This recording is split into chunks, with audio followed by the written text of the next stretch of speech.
मेरा नाम ईशा है और आप देख रहे हैं व्हेन द एप्पल ड्रॉप्स।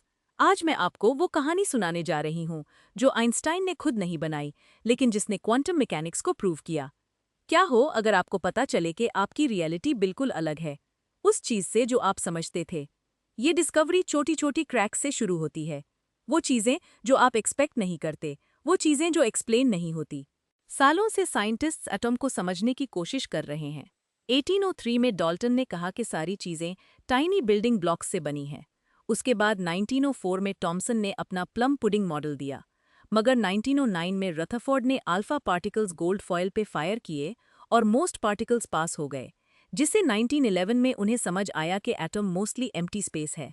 रथरफोर्ड ने डिस्कवर किया कि एटम में हाई डेंसिटी पॉजिटिव कोर है, जिसे न्यूक्लियस कहते हैं, और इलेक्ट्रॉन्स उसके अराउंड ऑर्बिट करते हैं।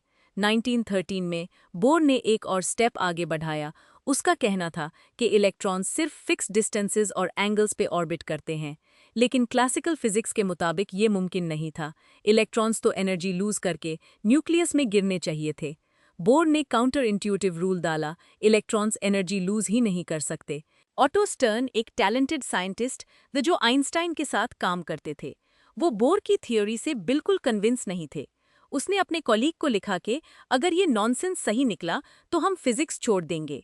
स्टर्न ने डिसाइड किया कि वो एक एक्सपेरिमेंट करके बोर को डिस्प्रूव करेगा, लेकिन दुनिया ने ये नहीं सोचा था कि ये एक आदत बन जाएगी। स्टर्न ने अपने कॉलीग वॉल्टर गेरलाच के साथ मिलकर एक ब्रिलियंट एक्सपेरिमेंट डिजाइन किया। इनहोमोजीनियस मैग्नेटिक फील्ड में सिल्वर एटम्स भेजने थे।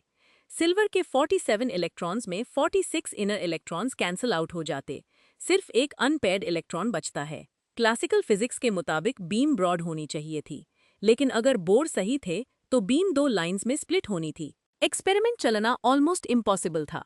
सिल्वर को वेपराइज करने के लिए हाई टेम्परेचर चाहिए था, जो वैक्यूम के सील्स पिघाल देता था। हर रन में सिर्फ कुछ सिल्वर एटम्स कलेक्टर प्लेट पे जमते थे, इतने कम के आंख से दिखते भी नहीं थे। फंड्स खत्म हो गए, तब आइंस्टाइन और बैंकर हेनरी गोल्डमैन ने पैसा दिया।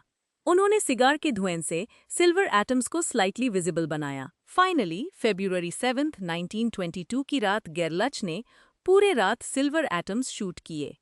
अगले दिन सुबह जब उन्होंने प्लेट डेवलप की तो दो लाइंस क्लियरली दिखी। गेरलाच ने तुरंत स्टर्न को टेलीग्राम भेजा, bore is right after all.